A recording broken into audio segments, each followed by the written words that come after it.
এটা 5 নম্বর ইসলাবাদ ইউথ ক্লাবের পাশ থেকে যে রাস্তাটা হ্যাচারির দিকে চলে এসছে, সামনে ওই পিচ রাস্তাটা সেইটাই, সেই রাস্তা থেকে আরেকটা রাস্তা তার বাঁদিকে বেঁকে এসছে, বাঁদিকে বেঁকে ঢুকে এসছে। আমরা ওই রাস্তাটার উপরেই আছি, জাস্ট রাস্তা থেকেই সেকেন্ড প্লট। এখানে একটা রাস্তা দেখতে পাচ্ছেন আর একটা, এটাও 4 চাকা প্লেস, দেখতেই পাচ্ছেন 4 চাকা দাঁড়িয়ে আছে। এটা তো অবভিয়াসলি ট্রাক্টর বা বাস পর্যন্ত ঢুকতে পারবে। এই দুটো রাস্তার সামনেই, দুটো রাস্তাই ফ্রন্ট পাচ্ছে এরকম একটা প্লট আজকে আমরা দেখতে এসেছি। 1.5 কাঠা জায়গা আছে।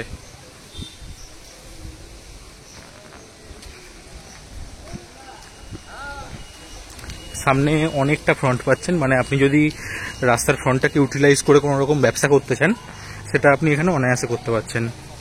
পিছনে যে হলুদ রঙের যে পাঁচিলটা দেখতে পাচ্ছেন, ওই পাঁচিল থেকে সোজাসুজি বর্ডার টেনে নিলে আর ওই দিকে যে রাস্তাটা আছে ওই পর্যন্ত এখানে 1.5 কাঠা জায়গা পেয়ে যাবেন। ভালো পরিবেশ, চারদিকে ভালো ভালো বাড়ি হয়ে গেছে, জায়গাটা পড়ে আছে। যদি আগ্রহী হন ইমিডিয়েটলি যোগাযোগ করুন।